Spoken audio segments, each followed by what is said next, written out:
High above Earth, a ship sat cloaked in silence. It was not human. Its hull was black and smooth, without markings. Inside, glowing eyes studied screens full of human activity. Elder Ralak, leader of the Zorthek Observation Division, tapped one long finger on the glass. "Look at them," he said, voice dry and full of doubt.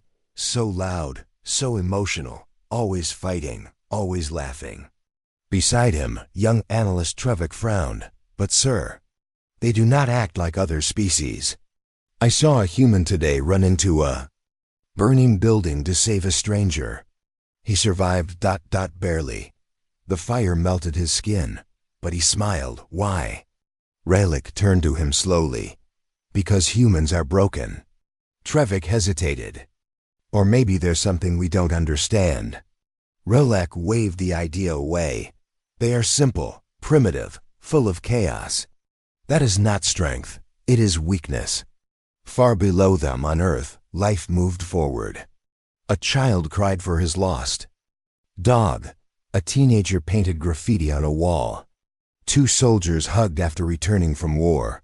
Everything was recorded. Every sound, every face, every heartbeat. But the Zorthek didn't understand what they saw. "They record themselves constantly," said another observer, tilting his head. "Why would anyone choose to show their own sadness to the world?" "Because they crave attention," Ralak replied. "Or perhaps they do not feel shame." Trevik leaned closer to the screen. "Then why do they cry alone, in silence?" Ralak didn't answer. For many cycles, the Zorthek had studied species across the galaxy. Most were easy to understand. Logic, fear, hunger, these ruled civilizations. But humans were different.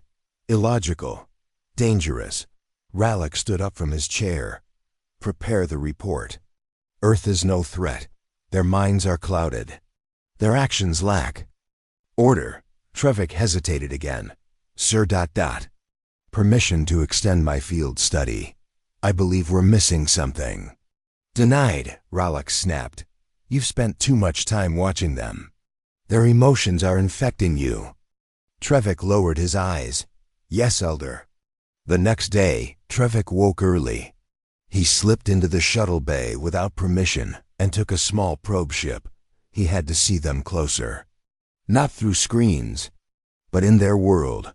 He landed deep in a forest near a small human village. He changed his form to match them, tall, dark-haired, quiet, and began to walk among them. The village was simple. Children laughed. Elders played chess under a tree. A woman handed him bread without asking who he was. "You must be hungry," she said kindly. Trevik stared at her. "You give food to strangers?" She smiled. "You look tired." "That's reason enough." He didn't know how to respond. That night, there was a storm. Lightning hit a tree, and fire spread fast through the village. Trevik saw humans running toward the flames, not away. One man kicked a door open to save an old woman. A boy climbed through smoke to pull his sister from their burning home. Trevik watched in shock. Why would they run into death? He whispered, "Why?" When he returned to the ship, Ralak was waiting. "You disobeyed direct orders," Ralak said coldly. "Explain yourself." Trevik stood tall. "They are not weak, Elder. They fear, but they do not run. They feel pain, but they do not stop. They love without reason. They fight without hope. I don't understand it, but I believe ... it is strength." Ralak's face hardened. "You've been corrupted." "No," Trevik said quietly. "I've been awakened." The other elders gathered in the chamber. "What do you suggest?" one asked. "That we protect them." "No," Ralak said. "We leave them. They are not worth attention. Their emotions make them unstable. Their world is not a threat to the Empire." "But we've never seen behavior like this," Trevik argued. "We must understand them." Ralak turned his back. End of discussion. Earth is irrelevant. That night, Ralak sat alone, watching the human feeds. One video showed a human soldier with one leg, laughing with children in a hospital. Another showed a man giving his last meal to a stray dog. Another showed a girl building a robot from scrap to help her blind brother walk safely. Rallick shook his head. "Fools," he muttered, but something inside him felt unsettled. The next rotation, the council voted. Earth would be classified as a Tier 7 civilized species, weak, emotional, disorganized, no contact, no threat. Trevik spoke one. "Last time, you do not fear them because you do not understand them, but what we do not understand may destroy us." He was silenced, ordered back to station duty. No further observation was allowed, but something strange began to happen. A probe that had been watching Earth space signals went silent. The techs blamed a malfunction. Then another one vanished, then two more. No wreckage, no signals. Just silence. A technician whispered, "It's like something saw us watching."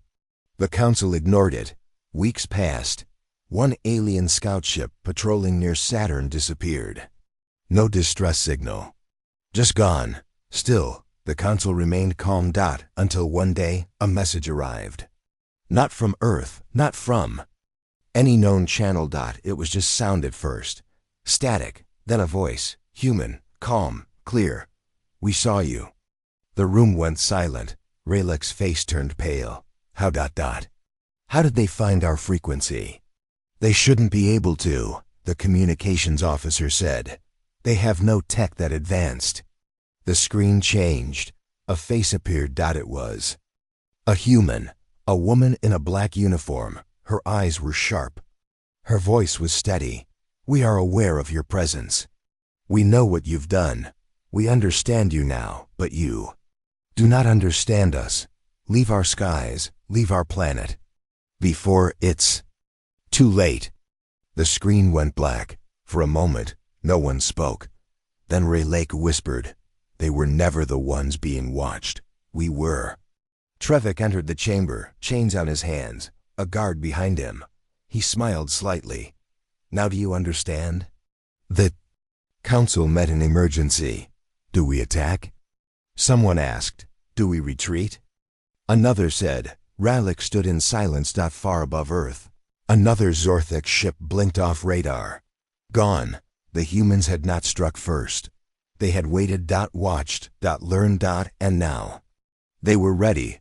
Rallick closed his eyes. "We should have tried to understand them." Trevik nodded. "But now it's too late." The morning sky over Earth was cloudy when Agent Vorak arrived. His ship was small and hidden behind the curve of the moon. He adjusted his human disguise in the mirror, a tall man with brown skin, short black hair, and eyes that blinked slowly. He didn't like the blinking part, but it helped him blend in. Vorak was a field researcher from the Zorthak Empire. His mission was simple: walk among humans, observe their behavior, and report any patterns of interest. The council didn't expect anything special. They had already labeled humans as unstable and weak, but Vorak had a different feeling. Something in the human reports had caught his attention. He landed in a quiet town near the mountains. Trees lined the streets. People smiled at each other. Children played near a bakery. It was peaceful, but the peace felt strange to Vorak. He sat on a bench and watched. One man walked by carrying a baby. The baby threw a toy. The man bent down, picked it up, and handed it back with a laugh. A small act, but something about it stirred a question in Vorak's mind. Later, he walked into a small shop. An old woman behind the counter smiled. "You're new here," she said warmly. "Looking for anything special?" Vorak hesitated. "No, I'm just passing through." She nodded. "You should try the bread. It's fresh today." He reached into his pocket for Earth money, but the woman waved her hand. "First one's on the house." He took the bread, confused. "Why are you giving it to me?" She laughed. "Because you look like you needed it." Vorak stepped outside and sat alone, chewing the bread slowly. It was soft and warm, simple, but the taste stayed with him. He looked around and saw more things. A teenager helping an old man across the road. 2 kids chasing a butterfly and giggling. A woman watering plants outside her house and singing softly. None of it made sense. That night, a fire broke out in one of the homes near the edge of the village. Flames burst through the windows. A woman screamed from inside. A man, her neighbor, rushed toward the building without thinking. Vorak watched, frozen. The man kicked the door open. Smoke rushed out. A second later, he came out carrying the woman. His arms were burned. He coughed and fell to his knees. But he was smiling. People surrounded him, helping. No one asked why he had done it. No one called him a fool. Vorak turned away. His hands shook. Why would anyone risk their life for another with no blood connection, no reward? Back in his rented room, Vorak opened his recorder. Field log, he said, voice low. Day 3. I have seen acts of extreme illogic. A male entered a burning structure to save a neighbor. No gain, only risk. I believe I am beginning to understand their strength. It is not in technology or power, but in connection. He stopped the recording and looked out the window. Somewhere someone laughed. Somewhere else, someone cried.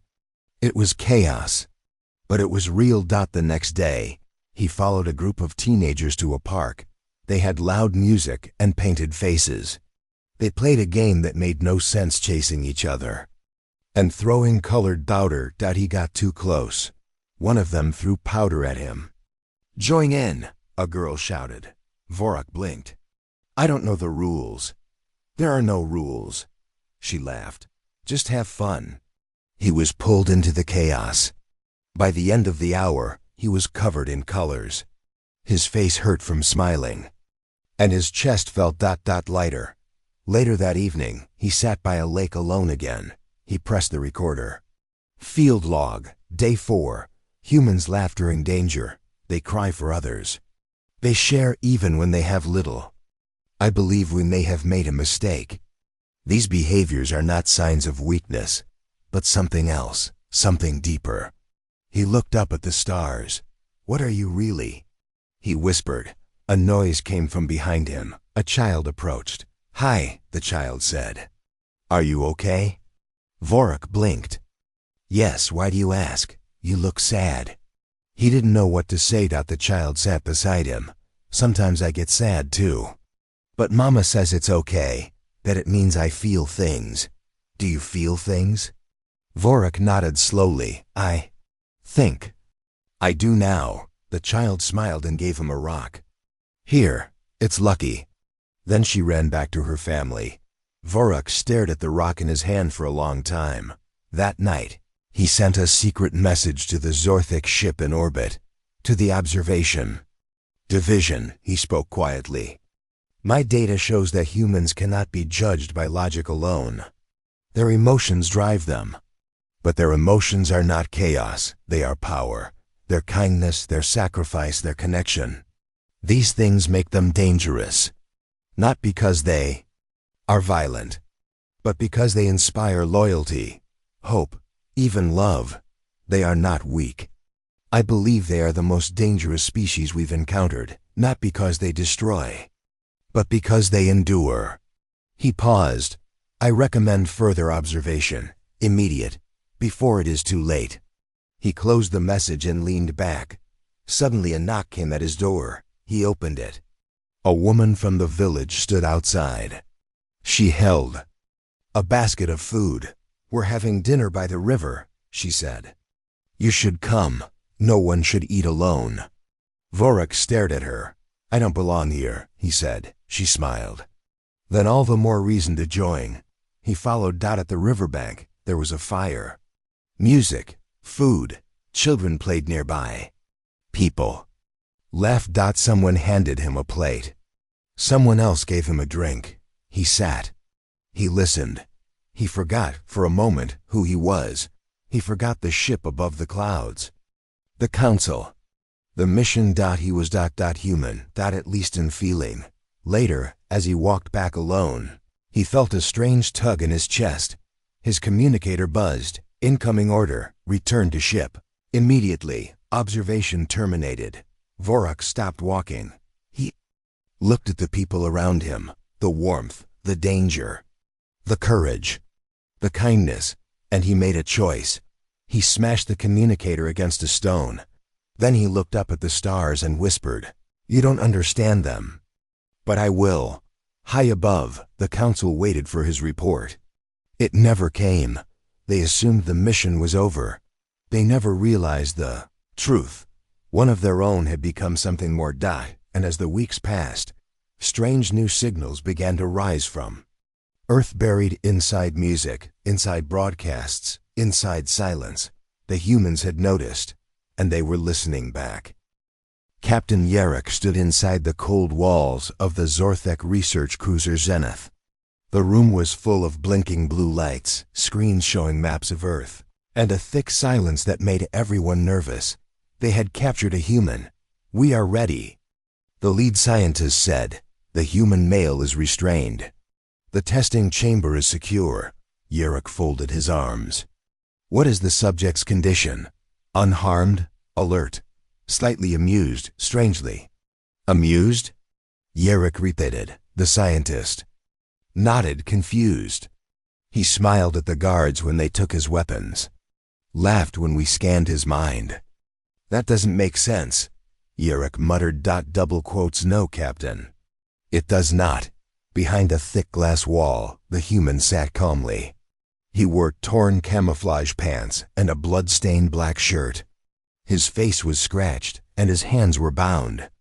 Yet he looked relaxed, as if he were on a short break between battles. Yarrick stared at him. The human stared back and smiled. "He's dangerous," Yarrick said quietly. "More than he looks." The scientist raised an eyebrow. "He has no weapons, no armor. He is only flesh." "Then explain that look in his eyes."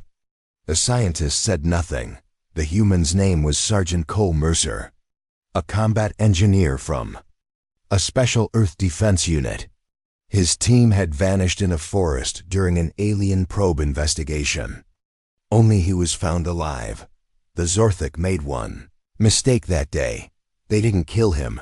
2 guards entered the room and approached him. One held a scanner. The other prepared to inject him with a truth serum. "You're wasting your time," Cole said calmly. The guard ignored him and injected the serum. "You will answer our questions." Cole looked down at the needle in his arm, then back at them. "Wrong again." "What is your species' military structure?" one asked. Cole shrugged. "We don't have one. You lie." Cole smirked. "Wouldn't be the first time. Your ships." "How many? Where are they hidden?" Cole leaned forward. "If I tell you, will you believe me?" "Yes." "Then listen closely," he said, eyes sharp. "We're everywhere." "And we're already watching you." The guards exchanged glances. "Remove his shirt," one ordered. They did. Scars covered Cole's chest and back. Old wounds. Burn marks, cuts, a lifetime of war written on skin. "Impressive damage," the scientist noted. Cole laughed. "You should see the other guy." "You should not be laughing," the guard said coldly. Cole leaned back in the chair. "Then stop giving me reasons to." They increased the scanner's power, sending waves into his brain to study his thoughts. The readings went wild. Waves of emotion, memory, and defiance. More than the Zorthek had seen in any creature. "He's resisting," the scientist said. "In shock, even under full scan power." "That's impossible," Yarrick whispered. "Not for him," Cole said softly. Alarms began to blink red. "His neural activity is overloading the system. Pull back now." But it was too late. Sparks flew. The scanner exploded. Cole stood up. The guards moved in too slow. He jumped forward, grabbed one by the wrist, twisted, and broke it with a sharp crack. The guard screamed. Cole used the man's weapon to knock the other out. In 10 seconds, both guards were down. The room fell into chaos. "Lock down the chamber," Yarrick shouted. Cole grabbed the hand scanner and pressed it against the wall. Doors hissed open. He didn't run. He walked. Zorthic soldiers blocked his path with energy rifles. Cole looked around, then spoke. "You think pain will stop me? Fire!" A soldier screamed. Bolts of energy shot toward him. Cole dropped low, grabbed the pipe from the floor, and moved like water. He struck knees, throats, and ribs. Bodies dropped. He reached a control panel and slammed it with his fist. Lights flickered. Doors opened. Gas poured into the halls. He was sending a message. Yurik watched the screens, horrified. How is he doing this? He has no tech. He has something worse, the scientist whispered. Determination. Seal the ship. Yurik ordered. Cole found a comms terminal. He typed quickly. A message. To Earth. Tell them I'm coming home, and I'm bringing friends. He attached a full scan of the alien ship structure, weapons, and coordinates. He looked at the blinking light and smiled. Let's see how you like being watched. Alarms blared. Cole made his way to the shuttle bay. One guard tried to stop him. Cole whispered, "Wrong day." He slammed the man's head into the wall and kept moving. Yurik stood in the central chamber, waiting. Rifle in hand. "You can't escape," he called out. "You're one man." Cole walked into view, bruised and bloody. "You don't need an army," he said, raising a stolen rifle. "You just need a reason." They fired. He moved like a shadow. Shots flew past. Cole hit Yurik in the leg. The alien screamed and dropped. His gun. Cole stood over him. "You studied us like animals," he said, breath heavy. "Now learn something real." He raised the rifle. Yurik closed his eyes, but Cole didn't fire. He lowered the weapon. "You're not worth the bullet," he muttered. He walked past, entered the shuttle, and took off. As he soared into space, Earth's moon appeared in the distance. He opened the comm again. "This is Sergeant Cole Mercer. I escaped from an alien warship. They made a mistake. They tested the wrong man." He smiled. "They think they understand humans, but they only saw our skin, not our soul." Back on the Zorthek ship, fires burned. Yurik limped through the halls. He looked at the ruined lab and whispered, "What are these creatures?" The scientist shook his head. "Something we were never trained for." Cole returned to Earth in silence, but his message had already spread. Earth's leaders saw the proof. The enemy was real, but so was the warning. He stood before a group of generals. "What did you see out there?" One asked. Cole said one word, "Arrogance." Another asked, "What should we do?" Cole looked up, "Prepare." In the vast black silence of space, a single Zorthic ship drifted near the edge of Earth's solar system. Inside, Commander Vexel tapped his fingers nervously on the armrest. "Still no word from Yurik's ship?" He asked. "Nothing," the comms officer replied. "The vessel went dark 2 rotations ago. No signals, no distress call." "Typical human chaos," Vexel muttered. "They must have destroyed it." The other officers stared at him. "But humans don't have that kind of power." Someone said quietly. "They didn't," Vexel replied.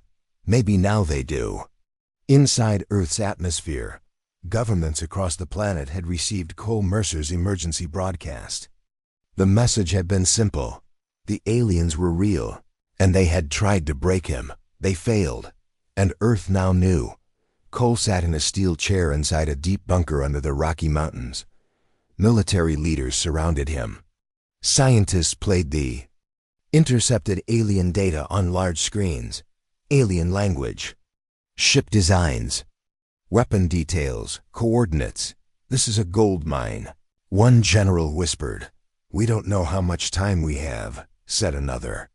"They'll be back," Cole nodded. "We need to act first. Quietly, let them think we're still blind."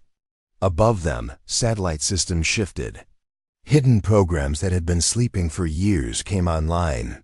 Spy drones that circled planets.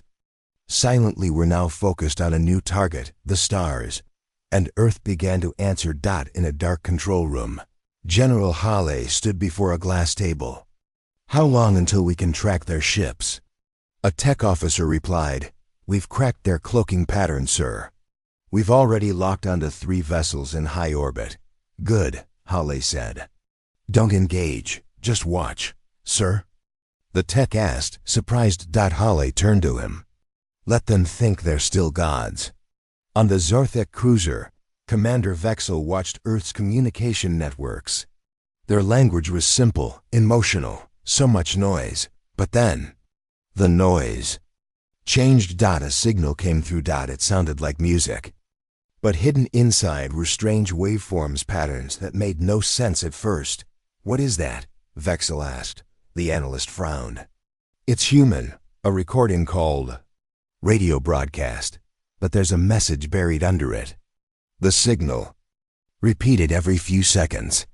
Then a voice, deep and human, cut through the static. "We see you." The room went silent. Commander Vexel stood. "They found us." "They're not supposed to be able to do that," the comms officer whispered. Vexel turned slowly. "Send this to the council, now." Back on Earth, inside a bunker in Siberia, a team of cyber warriors smiled. "It worked," one said. Cole stepped forward. "Good, let's give them more." Across the world, Project Sentinel was activated. Old military tech was connected to new AI systems. Satellites repositioned. Secret bases lit up. Lasers hidden beneath oceans powered up for the first time in years. But Earth didn't attack. They simply watched. One by one, Zorthik probes vanished. Not destroyed, hacked. Taken over. Quietly. Commander Vexel noticed the change too late. Probe 12 is gone. And Probe 7. "Offline," he shouted. "They're inside our systems." Back on Earth, a quiet man sat inside a cold room with nothing but a laptop and a bottle of water. He typed calmly. A message appeared on the Zorthik flagship's central display. "You observed us. We observed you back. Now we know." Vexel roared, "Cut the feed." But the screen didn't change. A second message appeared. "We are not prey. We are preparation. We are patience." Suddenly, Zorthik systems began to fail. Lights blinked. Doors opened and closed. Gravity flickered. "This is impossible," the engineers shouted. "They're in our mainframe." One officer screamed, "They're not animals. They're strategists." On Earth, General Hale smiled grimly. "They studied us like ants, but ants have teeth." In a hidden desert lab, engineers unveiled a prototype, Project Obsidian. One said, "A stealth warship built for orbital defense. Fully powered, unseen by radar. It's time." General Hale spoke quietly. "Send it." High above, the black ship slipped into orbit, invisible to alien sensors. Inside it sat a single pilot, a woman named Arya Wu. She looked out at the stars and spoke to the eye. "Find me a target." The voice responded, "Alien beacon locked." She smiled. "Let's say hello." The Obsidian launched a probe toward the Zorthak signal tower on one of their surveillance satellites. The device exploded not with fire, but with silence. The satellite went dark instantly. On the alien ship, the screen blinked out. Commander Vexel stared in horror. "What just happened? We lost our signal tower. Destroyed?" "No, something turned it off." "Turned it off?" Vexel repeated, stunned. "That's not possible." "Yes, sir. But they just did it." At that moment, another human message came through, this time on a private council frequency. "We don't want war, but we are ready for it." Commander Vexel watched the words flicker. Then one final message followed. "You studied us, but you didn't see us. Now it's too late." Back on Earth, Cole stood in front of the world's top leaders. The room was tense. "We're not going to wait for them to make the next move," Cole said.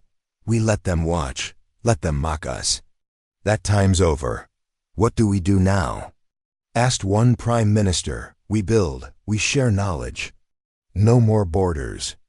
No more secrets. And if they attack? Cole looked them all in the eye. Then Earth answers. In the days that followed, quiet changes shook the galaxy. Alien observers across different sectors noticed strange things. Human signals reached deep space. Old satellites changed direction toward unknown stars.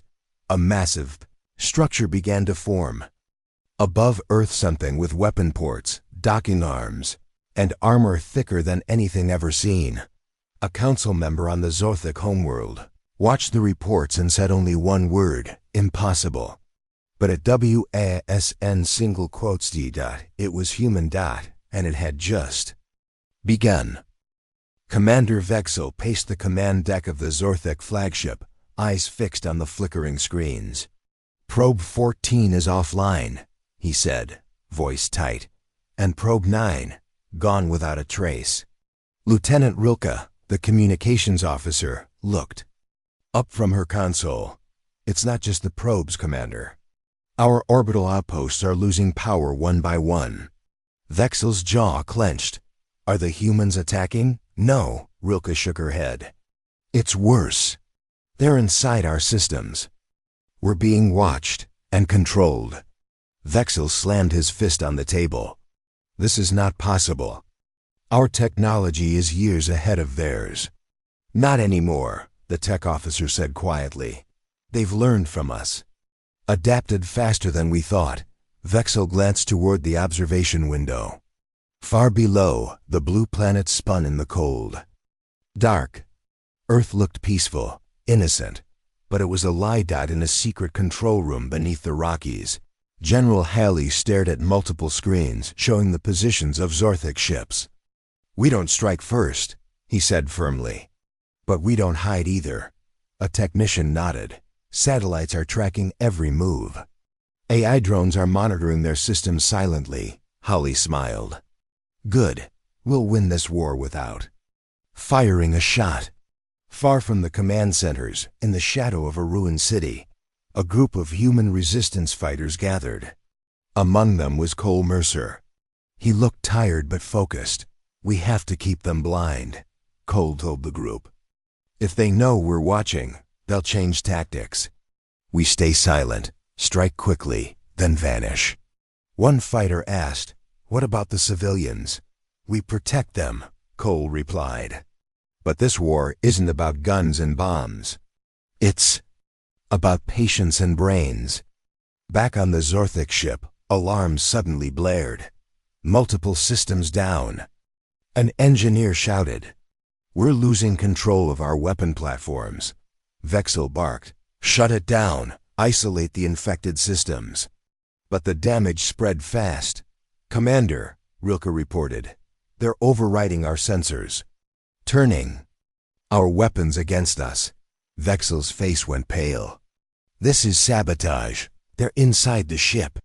A sudden explosion rocked the flagship. Smoke filled the halls. Vexel grabbed his rifle. To your stations, find the intruders. Cole was nowhere near the flagship. Instead, he led a stealth team through dense forests, disabling alien communication relays one by one. His fingers danced over a portable console. Relay down. 2 more to go. A fighter whispered, How do you stay so calm? Cole smiled. Because this isn't the first time. And it won't be the last. Suddenly, a distant hum filled the air. Ships incoming. A scout said. Cole looked up at the sky. Zorthic fighters appeared silent. Deadly fast. The team took cover, but Cole held up his hand. Wait! The fighters fired energy bolts, but human stealth drones intercepted them. In the chaos, Cole and his team struck again. They destroyed the last relay. Relay down. Systems blind, Cole said. Far above, the Zorthic fleet faltered. Shields failing, a pilot screamed. We can't hold formation. Fall back. Vexel ordered. The fleet retreated into the darkness. In the council chamber on the Zorthic homeworld, elders debated fiercely. We underestimated them, one elder said. They fight without honor, without rules. Another replied, It is their chaos that gives them power. A third elder whispered, "They are not animals.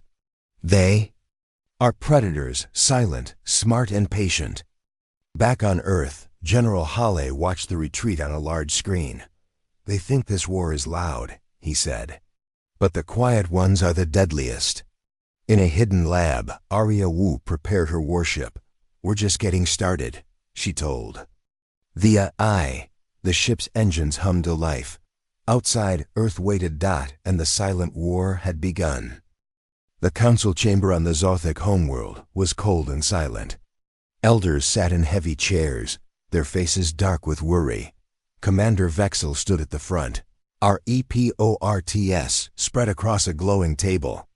"Our forces have lost control over half the outer territories.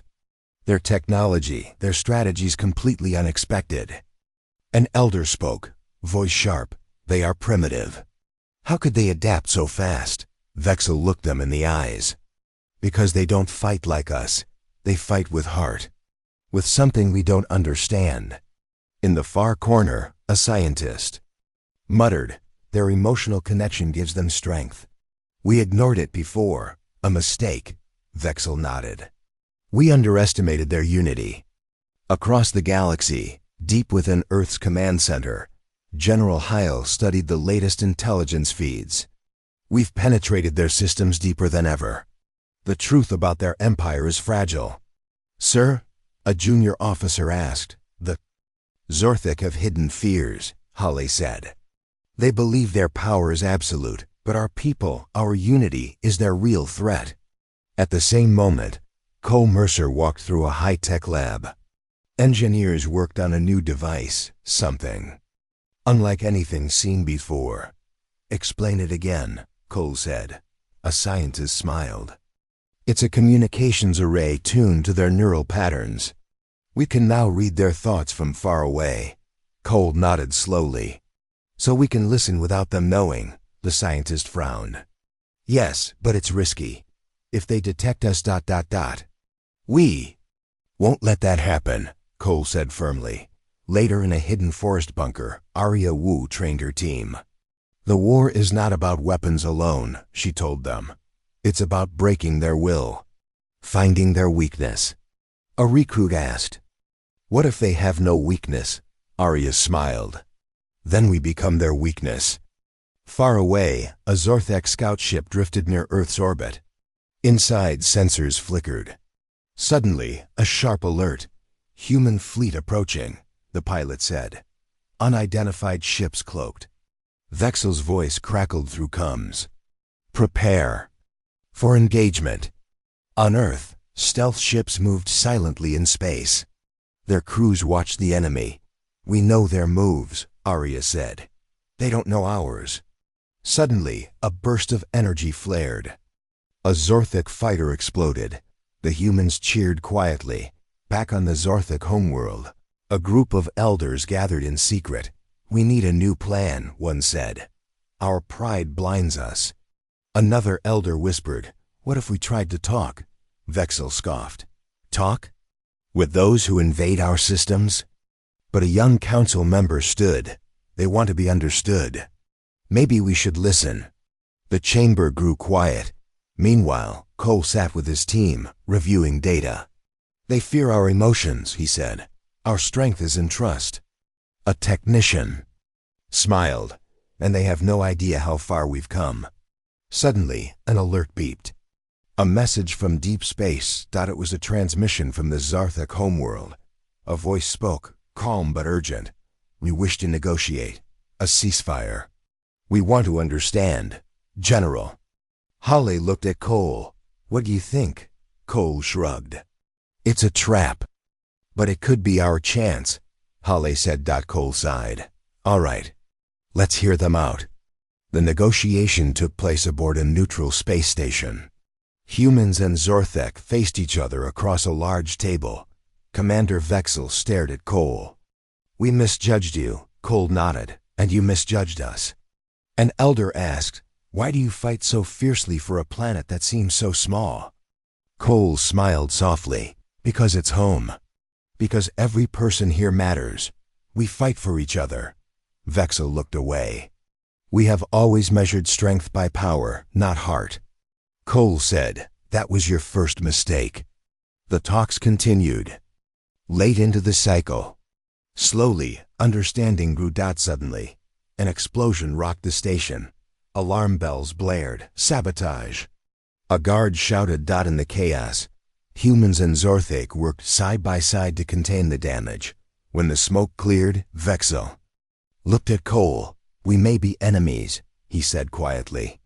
But we are not so different, Cole smiled. Maybe that's the truth we needed all along. Back on Earth, General Hale watched the live feed. War is not just about fighting, he said. Sometimes the hardest battle is understanding. The skies above Earth were quiet, but no one believed it would stay that way. Inside the underground command bunker, General Hale stood at the center of a glowing war table. Maps of Earth, the solar system, and alien ship movements rotated in. Silence. They've gone silent for 3 days, Hale said. Cole Mercer stepped forward, arms crossed. They're planning something. Agreed, said Arya Wu, leaning over the display. They're waiting for us to blink first. Then let's not blink, Hale replied. Everyone in the room knew something was coming. The kind of storm that changes everything. And Earth had one last card to play. Cole looked at Hale. Is Project Origin ready? Hale paused. It's operational, but are we sure we want to unleash it? Cole's voice dropped. If we don't show them what humans really are, we lose. Far beyond Earth, inside the heart of the Zorthak fleet, Commander Vexel stared at the newest report. Earth's surface is still calm, said a technician. But their power output has increased by 17%. They're charging something, Vexel said, eyes narrowing. But what? Another officer entered. A message just came in. Direct, from them. Everyone froze. Put it on screen, Vexel ordered. A video began to play. It showed humans across Earth, scientists, soldiers, engineers, farmers, and children. No weapons. Just people. Then a voice followed. You looked at our tools, our ships, our data, and you thought that was our power. You were wrong. This is our power, our will, our unity, our story. The video ended. For a long moment, no one spoke. Then Vexel stood up slowly. They're trying to shake us. They're doing more than that, whispered the science officer. They're reminding us that power doesn't always look like weapons.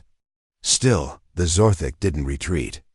Instead, they prepared their super weapon, the Pulse, a massive satellite designed to erase all electronic systems on a planet in a single wave. Once fired, Earth would be blind.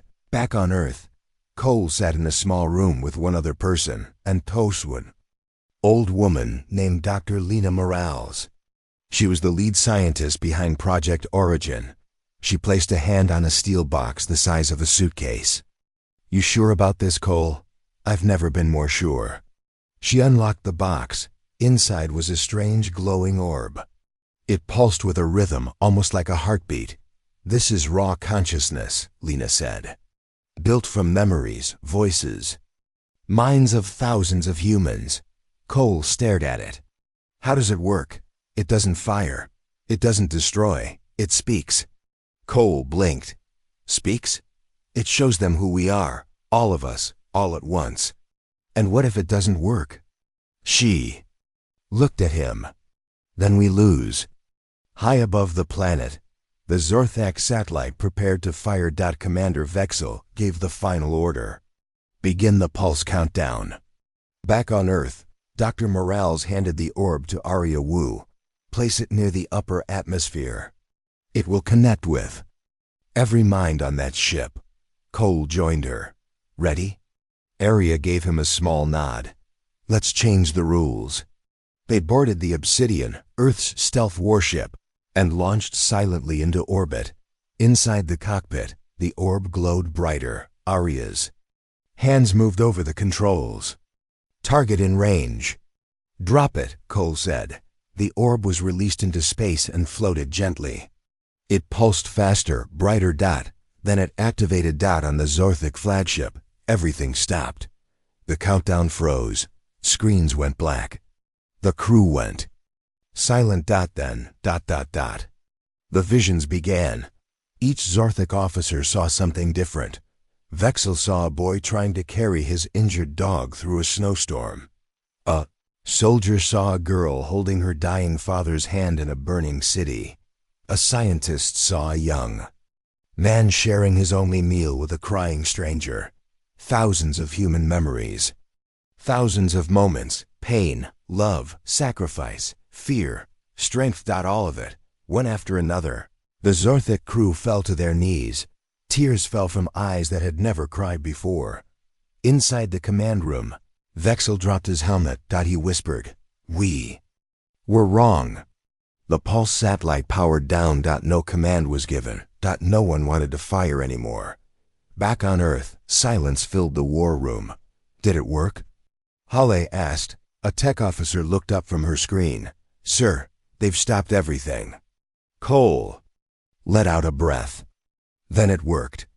Inside the alien ship, Vexel turned to his crew. "Prepare the message." He stared into the screen. "Earth... we saw you. And now we understand. There will be no war." Back in the underground chamber, cheers erupted, but Cole didn't smile. He stepped outside into the cold wind, looked up at the stars, and whispered, "They thought power was in metal and fire, but the real power was always in being human." Dark clouds moved over the Zorthic capital. For the first time in generations, their sky felt heavy. In the council hall, silence filled the room. Screens showed footage from Earth, the glowing orb, the moments of emotion, the power that came. Not from weapons, but from humanity's spirit. Elder Vorn broke the silence. "They were not what we expected." Commander Vexel stood at the center, his voice low. "We thought we saw their strength. It was only their surface. Their real power was underneath." Another elder leaned forward. "And now we must decide. Do we leave them alone or return stronger?" Vexel didn't answer immediately. He looked down at the datapad in his hands, images of humans holding each other, fighting for each other, crying, smiling, surviving. One line blinked at the top. "They showed us everything. But we saw it too late." Vexel raised his head. "There is no returning stronger. There is only learning." But not all agreed. On a distant Zorthic war moon, General Krall slammed his fist on the command table. "We were humiliated. Our systems breached, our soldiers broken by emotion." His second-in-command shifted uneasily. Commander Vexel and the council accepted peace. Krall snarled, "I don't accept it. Humans must be reminded of their place." He activated a hidden Fleet 1 built in secret. One designed to destroy, not observe. Back on Earth, things were slowly returning to normal. Children played in the parks. Scientists shared data with new allies. For a while it looked like peace had truly arrived. But deep in the skies, satellites blinked with warnings. "Unidentified movement near Jupiter," said the technician at the Global Defense Net. General Halle rushed into the control room. "Show me." On the screen, dozens of alien warships moved in formation larger than anything seen before. At their center, General Krall's flagship, Cole Mercer, standing beside. Halle whispered, "They didn't all learn the lesson." Halle turned to Arya Wu. "Activate Project Sentinel. We don't attack unless they force us." Cole added, "And warn the civilians. This time we don't hide the truth." As the alien fleet approached, people around the world looked up. But there was no panic. No screaming. They remembered, and they prepared. In orbit, the first communication came through. General Krall appeared on screen, his eyes cold. "You humans believe you are special," he said. "You are not. Your stories, your tears, your kindness, they make you weak. I will remind you of power." Cole stepped into view. "We've already been reminded, and we've also learned. That power isn't what you think. Crawl sneered. Then watch your world fall. He cut the signal dot in space. The first attack wave launched missiles glowing with heat and death. But Earth was ready. The missiles met a shield, an invisible dome powered by Earth's united technology. They exploded mid-flight. Next came the drones, fast, silent. They were met by human ships, moving with calm precision. No waste, no fear. Arya Wu led the charge. Target engines, not lives. Crawl watched in disbelief as his forces were pushed back but not destroyed. The humans didn't kill, they disabled. They neutralized. And then, a final message was sent. Cole's voice filled every ship. We will not destroy you. We won't become like you, but we will not bow, ever. Crawl's ship was surrounded. He stood on the bridge, alone. The rest of his fleet had been shut down or retreated. Fire, he screamed. Do something. But his weapons didn't respond. His systems blinked. A soft voice spoke in his ear. We were patient. You mistook it for fear. We were kind. You mistook it for weakness. And now you're alone. His screen turned black. Back on Earth, the people watched as the last enemy ship drifted. Powerless. Arya Wu turned to Cole. We didn't fire a single shot to end it. He nodded. That was the real victory. In the Zortha Council Hall, Elder Vorn addressed the others. We made the mistake of seeing them as flesh and noise. But they were more. Will they come for us now? One elder asked. No. Vorn said. They don't need to. Later that night, Cole stood on a quiet hilltop, looking at the stars. Children laughed in the distance. The wind was calm. General Hawley approached. You did it. Cole smiled faintly. No, we all did. Together, what now? Cole looked up. Now we live. And we never forget that strength isn't what you show. It's what you carry.